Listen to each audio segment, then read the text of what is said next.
Hi guys and welcome back to my channel. For today's video we're going to look at Colleen Ballinger's sister, Rachel Ballinger's book. Yeah, she wrote a book. And look, to start off with, I was conflicted about making this. I was in two minds because on one hand, right, playing dumb, she's a YouTuber. It's a book. I review books. YouTuber books, even better. But on the other hand, showing some reflection and introspection, it is incredibly opportunistic of me to do this just because her sister, Colleen, is in a scandal. Let's be real. So I was very undecided. You know, I grew something only in the last 2 years, I grew something called a conscience. So I find it hard to exploit situations now in a self-serving manner. I mean, the Colleen one, not really, because she's been a bit inappropriate, right? So that was interesting. But this is, am I being exploitative? Maybe. So I was very undecided until I looked on Rachel Ballinger's Instagram and saw her eat a Lunchable, a vegan Lunchable too, which I'm well jealous about. Can they send them over here? But she was doing this Lunchable review and she was pulling faces and squeaking and barking. But I don't know if I can show the clip without getting probably claimed or whatever. But barking like it was 2012. I was like, hello, am I in a time machine? This is very humor from a billion years ago, internet-wise. I was fuming. It set off my misophonia. So ultimately, I decided to do the video out of pure spite. Like all of my best decisions in life. So this book is called 101 Things That Piss Me Off. Boy, I hope my more popular sister being in a career-ruining scandal is one of them. Now, this is meant to be a comedy book, a book of funny rant essays, if you will.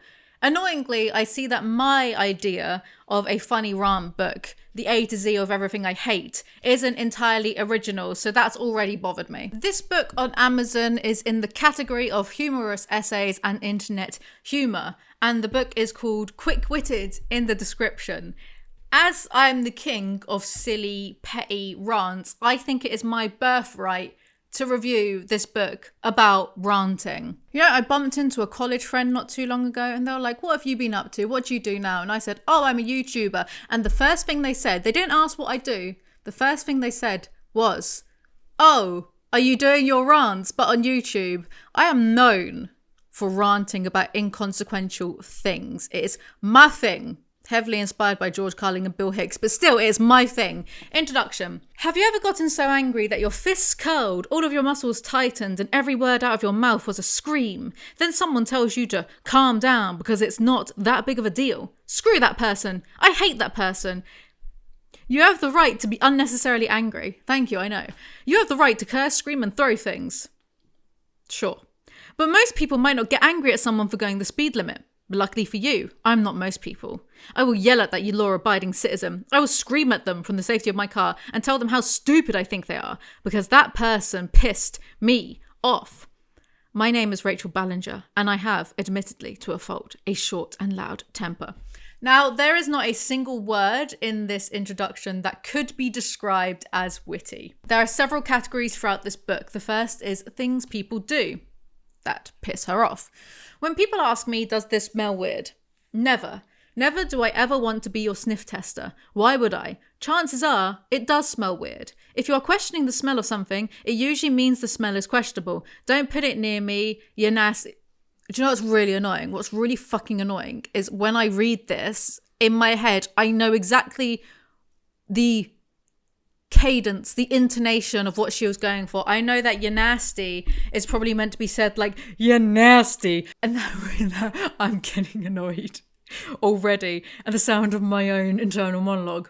Also, don't ask me to taste anything either. My friend once asked me to taste her milk for her, and I ended up spraying white chunky liquid all over the kitchen and shoving anything I could into my mouth to get rid of the sour taste. Have some human decency. If something smells questionable, just throw it out.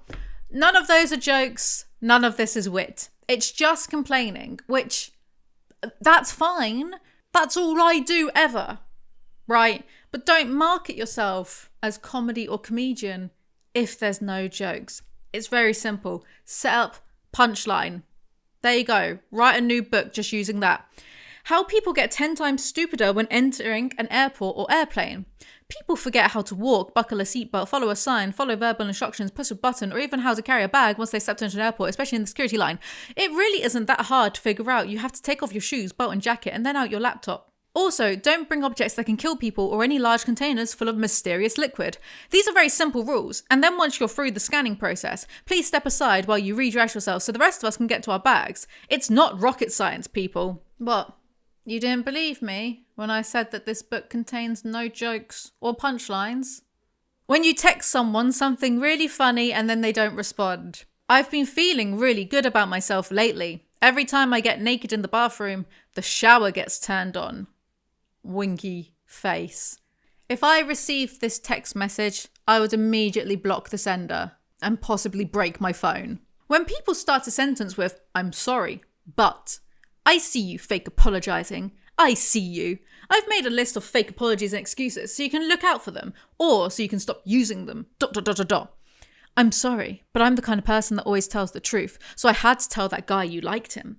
I'm sorry, but you're dumb if you thought that test was hard. I'm sorry, but I was just really hangry, so I had to eat your lunch, or else I would have gotten really cranky. Sorry that I had to say this, but you look fat in that. I'm sorry that I told everyone your biggest secret, but you were being annoying earlier, so I had every right. These aren't real apologies or excuses. I'm sorry, but none of this is funny. And yes, witty rants are meant to be funny. The aforementioned George Carlin is spinning in his grave right now. Trust me. Source, trust me, fam. When people say no offense, that does not make anything less offensive. Damn it, Rachel. So I note a bit later on that she just starts reusing and recycling things, but, repackaging and rewording it in a different manner, but essentially it's the same thing. But I've just noticed, when people start a sentence with, "I'm sorry, but," fake apologizing, and when people say no offense, is basically the same gripe. That does not make things any less offensive. It's the same, because you can replace all of the stuff she just said. "I'm sorry, but," no offense, but I'm the kind of guy. No offense, but you look fat in that. No offense. I told everyone your biggest secret. It's the same thing. So we're only a few pages into this and already she's running out of material. That does not make things any less offensive. You know it's offensive and yet you say it anyway. If you're about to say something offensive, instead of saying no offense, just don't say the offensive thing. That seems like a better idea. If you do say something offensive, you're stupid. That's the wit of this, just being like, you're stupid. Oh my God, if you say something offensive, you're stupid. No offense though. Okay, full offense then. I'm bored already. When people chew with their mouths open. I'll give you that one. Fair enough. When people get mad at me for putting up my Christmas decorations early, name 5 people who genuinely would get mad at you for this. I'll wait. Here's this really amazing picture of my sister and me. Should be sister and I. Awkward smiling while decorating my parents' Christmas tree together. I learned that, by the way. Blah, blah, blah. Subject and I, person and I, from Darren Shan, of all people. Darren Shan's book, because Darren Shan, the character, learns it in one of the later books from an English teacher. And if you like Darren Shan, Darren Shan Saga, I did interview him a few months ago on my podcast channel. So check out my podcast channel and check out my mockumentary and check out my merch. That's all. 9 times out of 10, I swear, don't quote me on that, Colleen Ballinger is barefooted. Colleen, if God wanted us to walk around with naked feet, he wouldn't have invented socks. Put some on. No one wants to see your floor grippers. When people let their pride get in the way of things. For example, let's say there are 4 friends. 3 are comfortable in the amount of money they have, and 1 is lacking in the financial department. Nothing to be ashamed of. We've all been there. Let's call that one friend Banana. Banana is peak fruit-based comedy. I'm getting Anision flashbacks. Now imagine all 4 friends are hanging out and one of the wealthier friends comes up with a fun activity for all of them to do, but it costs a little more than the average adventure. The 3 financially stable friends all get super excited, but Banana says, now I'm getting Anision flashbacks just reading this. But Banana says the group can't do it because it's too expensive. The person who came up with the idea realises it was a little rude to assume everyone could pay for it, so she insists on paying for the activity for everyone because it was their idea. Seems generous and sensible. Correct. Don't you ever talk down to me again. But then Banana still says no because they have too much pride to accept handouts from people. Therefore, none of the friends can go on the most epic adventure. Epic adventure. This is so 2010. Of their lives because Banana is too prideful. This is literally just an episode from the early season Friends. And later on in the book, she says that she loves Friends. Is this where you're getting the content from, my dude? When people judge me for driving instead of walking, I've had numerous cab drivers say to me, you could just walk there from here. Excuse me? Do your dang job and drive me. I know where I could walk. I have GPS on my phone. She's a Karen, isn't she? I bet waiters sneeze in your soup. Cars move faster than humans. That's just science. I'm a person that likes to go fast and get things done quickly. Therefore, 9 times out of 10, I'm going to choose taking a vehicle over using my legs. I know a half mile will only take me 10 minutes to walk, but it will save a car less than 1 minute. Nope, but it will take a car less than 1 minute. That's 9 minutes saved. 9 minutes can make or break a lot of things. What if you're 9 minutes late to your plane? It's already taken off and you're stuck at the airport. Well, you need to be like 2 hours early to your flights, don't you? Shut up. You're stupid. Very witty. What if you were 9 minutes late to the hospital and missed the birth of your first child? No. Missed the birth of you, first child. Does no one proofread these things? And again, maybe you should have gotten there earlier if your child is being born. What if you were 9 minutes late to school? You all know you'd get written up for that, for sure. Yeah, well, Rachel, not Colleen. Do you know what pisses me off? Air pollution. Car fumes. When people use the argument, not Adam and Steve. Fair enough, I agree with that too. See, it's not all bad, is it? There's some common ground. You have to squint to see it, but it's there. When people think that Pepsi is the same as Coca-Cola, I didn't ask for Pepsi, I asked for Coca-Cola. They are not the same thing. They don't taste the same. It's okay that you don't have Coke, just don't assume that Pepsi is a substitute. That is true, they don't taste the same. Pepsi is better, Pepsi is sweeter. See, at this point, none of this is what I would like to call witty. But I'm willing to be wrong. I don't mind that. That's how you learn, right? The blurb on this book says that these essays are based off of a YouTube series Rachel does. You know what pisses me off? So I checked some of them out. You know what pisses me off? What, Rachel? Things people commonly say to people when they just really should not. Again, rude. No one has ever taken "you look tired" as a compliment. Oh. See, suddenly it all makes sense, doesn't it? She's one of those, if I talk loudly, it's funny types of person. It's very 2010 Russell Howard, and I mean that in a bad way. Types of people. Sexist people. Oh my God, Rachel Ballinger just ended sexism. That is very heroic and brave of her. I get great pleasure out of proving sexist people wrong. One time, a man told me that men naturally have a better sense of direction. I scoffed. He then tried to prove me wrong by asking which way was north. I pointed one way, he pointed another. We got out a compass and I took a celebratory drink of a cold beer. Win. This anecdote really wasn't as interesting as you thought it was, mate. Smelly people. Now listen, I know that every once in a while, every person will emit a little stink, even me. Sometimes your deodorant wears off, your workout was extra hard, or something spilled on you. However, when you are consistently smelly 24/7, then we have a problem. In this world, we have deodorant, perfume, cologne, lotion, gum, breath mints, toothpaste, mouthwash, showers, soap, shampoo, conditioner, laundry detergent, washers and dryers, fabric softener, and the list just goes on and on. There are few to no excuses for being consistently stinky. And you wonder why there are always flies buzzing around you. You smell like poop. That's why. Poop. Wow. Funniest shit I've ever read. It's funnier than the time that Rick turned into a pickle. You have to have a very high IQ to understand Rachel Ballinger's jokes. Joke stealers. I've cracked 1 or 2 jokes in my day. I've even gotten a laugh from one of them. No, you haven't. Don't lie to me. A bike can't stand on its own because it's too tired. Ha! I'm in Spain. The S is silent. Drunk drivers. Now, that is quite the leap from joke thieves, isn't it? Slow people. I'm not talking about people with disabilities. I'm not a dick. I'm talking about people who just move slowly for no reason. I actually agree with this. People who choose to walk around slowly can eat my dust. I will see you in hell eventually. Might take a while though. Certain social norms. How society has declared that all farts are gross. I understand that if a fart smells, the smell is always a bad smell. None of us have ever smelled a good smelling fart. But if I fart and it doesn't smell, why is that gross? And if you're going to argue about poop particles, do you think I'm running around naked in public farting? I wouldn't put past you, actually. Clearly those poop particles would end up in my undies and not in your mouth. Just let me fart my odorless farts in peace. If you don't, then my stomach will start hurting and I'll have to wiggle around making really weird faces while I try to figure out a position that will allow my fart to come out silently. Wow, you really are your sister's sister, huh? That society doesn't accept cereal as a proper dinner. I call bullshit on that one. What self-respecting human gives a shit about whether society will frown upon you for eating Cocoa Pops for dinner? Do what you want. Who cares? You're basically already dead. I want to fart on that person's eyeball.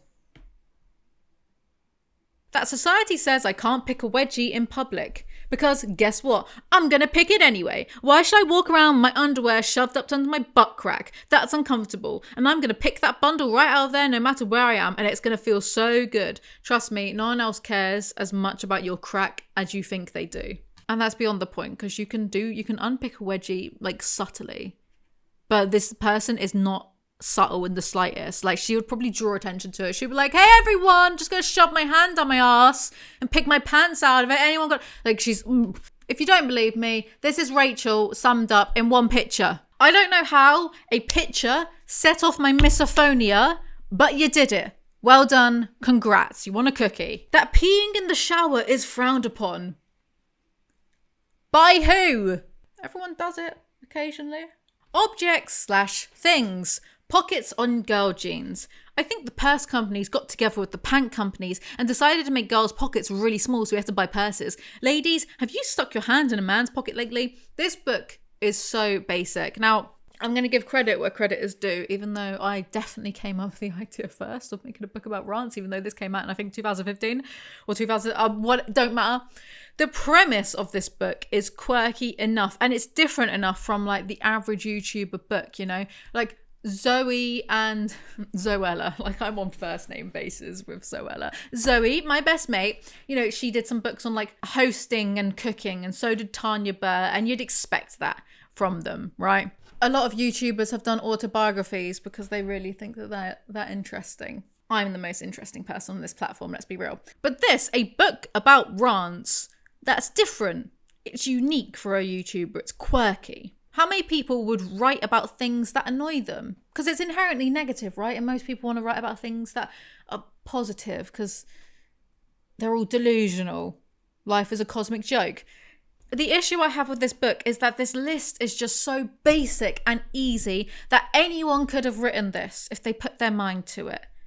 Oh, I hate pockets on girls' jeans. Oh yeah, I never heard that one before. What next? Hear me out, guys. Hear me out. I know this might be like a unique thing to say, but I don't think pineapple should be on pizza. Or what's the deal with airplane food? Am I right, fellow humans? Snore. Coleslaw. I'll just never understand it. Why would I eat that? See? Basic. It's actually, at this point, I think that she gave up thinking of things organically and then just started rummaging through her fridge for ideas, because we get a few more food-based things in a moment. Hotel hallway carpet. Why are hotel hallways lined with thick carpeting? Why would you install the toughest flooring to roll a suitcase over in an area where you're expecting to have high suitcase traffic? Maybe to be durable against said high suitcase traffic, to be durable against the hundreds of people walking on it every single day, and also to deaden the noise from said people walking. Are you dense?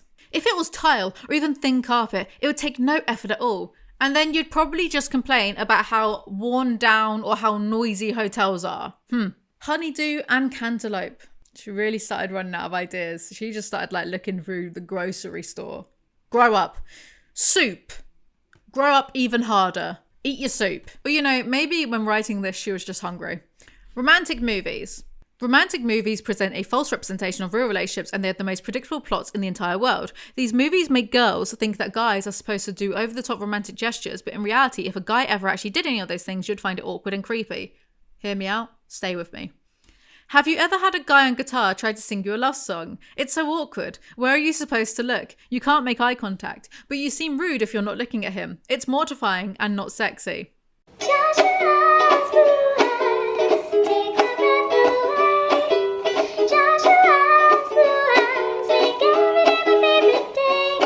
Maybe you should keep that same energy for your sister. Pointless pets. Why do people own fish? What's the point? You can't pet them and they don't have personalities. Well, they might have personalities, but they just reset every 3 seconds. Firstly, it's 7 seconds. Secondly, the 7-second thing is a myth. Can you not do anything right? Google is your friend. I'm bored. Same. And now she just...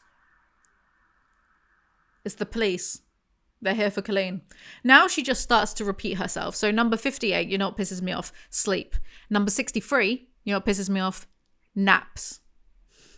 If you're really running out of content this much, I think you should have complained about less things and lengthened the essays. Don't do 101 things. I mean, this book is only 170 odd pages, so it's not a long book in the first place. But maybe choose like 20 things that you could write good solid essays on instead of 101 things that you can be sort of lazy and repeat rubbish, you know? And look, why is it always the most inept YouTubers who get given these amazing opportunities, huh? No one's going to be knocking at my door to give me a book deal for the A to Z of everything I hate, but I know that I could do better than this. Extraordinary claims require extraordinary evidence, and I'm going to give you none of it. Source, trust me, bro. Childhood cancer. Now, I get your point, of course, but this feels very, very, very out of place in between all of the I hate melon and hotel carpets rubbish. And also, this is meant to be a witty, light-hearted comedy book, not an oh my god, life is unrelenting and miserable book. And then directly after childhood cancer is gross words. We all know the list of gross words: moist, crevice, penetrate, slurp, soggy, crusty, erect. You're going to give people emotional whiplash if you mention something horrific one moment and then the next moment something as inane as, ew, I hate the word moist. Oh my god, so quirky. She hates that. I've never heard of anyone else hating the word moist. Unique. Wow, I'm literally such a bitch. Retail stickers. Why on earth do retailers put these massive indestructible stickers on merchandise that they are trying to sell at half price? Oh great, that kitchen thingy. You know, if you just type a word into Google and then type synonyms, you'll be able to figure out a better word than thingy. How about that kitchen device thingy? It's marked down. But at what price? The price of you having to sit and scratch the markdown sticker off for 30 minutes. That sticker might be scratching off, but so is the skin on your fingers. Do you not know that you can just like get a towel or a cloth and then soak it, right? And then say there's a sticker here, you get the towel or cloth, cover it for like carefully so you soak the sticker, and then when you rub it will come off a lot easier. Have you ever heard of Google? Everything else. That hitting a fly doesn't kill it. It just kind of pushes it around a little bit. And then you have to deal with the fact that you touched a fly that is born in feces and it's flying around bugging the living shit out of you. Wash your hands. When I eat all of my food, we really are scraping the barrel at this point and we're only on number 74. Poop splash. Just wash. Getting ready for bed. The noise of opening a soda can. How is it the loudest noise on planet Earth? There is no discreet way to do it. Opening a soda can in a room full of people, no matter how loud that room is, everyone will hear it. I refuse to believe that anyone has ever given a shit about this beyond 1 second. It's hardly the type of thing that will keep you up at 3 a.m, is it? The fact that I still need quarters to do my laundry. Ha ha ha, so relatable. You have millions of subscribers. Buy a washing machine. Get Colleen to buy you one for Christmas. Reality show recaps. Why do reality shows need to recap the last 2 minutes of what just happened before the commercial break? Do they really think we forgot everything that happened during the 30 seconds it took for them to advertise car insurance? Do they really have that little faith in us? In England, we only, in a lot of reality shows, well, by a lot, I only mean Made in Chelsea. You get a short recap at the beginning of the episode for like a minute or so. So if I was American and I was getting recaps every like 10 minutes, I would be a little offended by the insinuation. How microwave ovens make so much noise. This is the exact same gripe as the soda can one. Rachel really ran out of ideas after number 10. The fact that I can't edit my tweets. If Facebook has the ability, Twitter should have it too. It doesn't make sense. Why does a social media site all about words not let you edit them? I'm tired of tweeting things that have a typo, then having to take the tweets down and retweet them with the typo fixed. It's not fun. Not because of the work involved, but because my entire Twitter notification feed becomes filled with kids saying, I saw that. I screenshotted that typo. You had a typo in the first one you posted. Why'd you repost this? Saw that. I saw you do that, Rachel. This complaint is just this one from earlier but repackaged, number 27, when people point out my typos. Whenever I make a typo in a tweet, the only responses I get are from people correcting that typo. My initial reaction is to block those people for being evil spawns of Satan, but I've learned that I should go to their pages and see what kind of people they are first. And what I've discovered is that most of these punks can't tweet a single tweet without there being 12 typos involved. And they point out my one typo for every 100 tweets. Nah, bro, don't play me like that. My hatred for hypocrites is a topic for another book. You may not like hypocrites, but I don't like people being lazy when they're given amazing opportunities like their own book deal. This is just lazy. If you can't think of 101 things, and also, sorry, you can't think of 101 things that piss you off about life, then you're a filthy casual. I could think of 1,000 things that piss me off. I get pissed off at least like 600 times a minute. Don't write an entire book on a subject that you are clearly a beginner at. I've been angry since the moment I was born.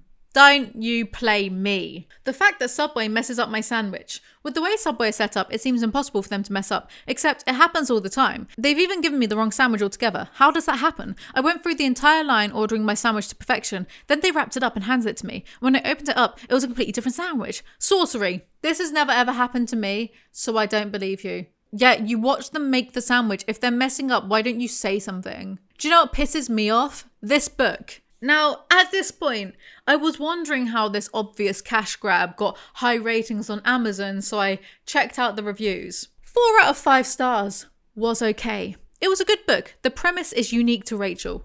No, it is not. I just didn't enjoy it as much as I thought I would. That solves the mystery then. Of course, the people that bought and enjoyed this book don't understand how a rating system works. A book that is just okay is not worth 4 stars. It's 3 stars at a push if you're feeling generous. And then there was this review. 1 out of 5 stars. Someone is stealing books on my Kindle. Someone is ordering books on my lost Kindle. It's called Lynn's second Kindle. Poor Lynn. I hope you caught the culprit. When typos ruin a joke, she had another one about autocorrect misspelling correct words like fuck into duck, for example. Typos really play on your mind, don't they, Rachel? Because they've been mentioned at least like in 4 separate mini essays at this point. I'm not someone that rejects typos. No, I embrace them. I don't fix them. I don't have the time to be constantly looking backwards, checking for errors, looking at my mistakes. I only ever move forward until all my enemies are destroyed. How much work it is to be healthy. Eating healthy usually means you have to make meals yourself, and it's not going to be easy. You also have to decide what kind of healthy you are going to be. A muscle nut that only wants protein? A vegan? A healthy vegan? What the hell is that? I only live on Greg's vegan sausage rolls, mate. Meet me at my level. How my fingertips feel after I cut my fingernails. I'm not talking about how my fingernails feel. I'm talking about the tips of my fingers, the part that haven't touched anything in a while because my fingernails were so long that they've blocked everything from touching the skin. I don't think I've mentioned this so far, actually.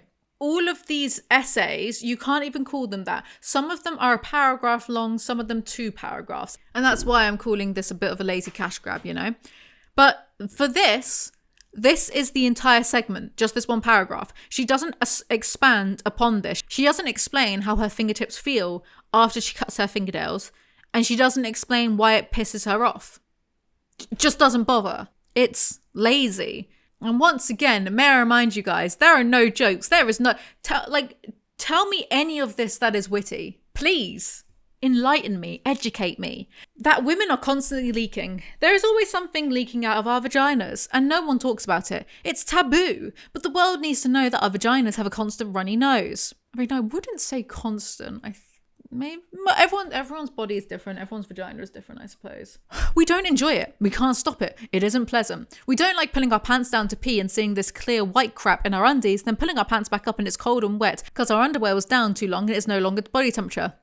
That's because discharge, I'm guessing for a lot of people, isn't really a big deal. And if your pants are that wet from your vagina, then wipe it with okay, I think she was like 27 when she wrote this book, and I can't believe I'm having to explain this, but like, get a bit of toilet tissue and just blot it a little, just like wipe it. If they're that wet, soak it up a little bit of the toilet tissue, go about your day, and then change your underwear. Am I mad? And number 101, you know what pisses me off? This is it, the final one. The fact that I'm out of space to write because I'm pissed about so many more things. Well, thank God for that, because I'd love to see you eke out 5 more things that piss you off that aren't just, I don't know, when pizza is cold or when your vagina is wet after intercourse. Do you know what I mean? Do you know what I mean? Acknowledgements. I need to thank my sister, Colleen Ballinger, for putting me in a position to be able to write this book and for telling me to do so. I am forever grateful for the career she has helped me build. I'm going to be really mean and say that I don't think you would have much of a career at all if she wasn't your sister. I need to give a special thanks to my best friend, Kelly Six. She helped me so much in writing this book. I honestly don't think I could have done it without her. She helped spark ideas, corrected my terrible grammar, and gave me the motivation I needed to finish this thing. You needed help with this? You needed help to finish this? I legitimately believe that I could do something like this in less than a week and it would be better. No one hold me to that though. I don't actually want to have to prove anything I say. Just trust me.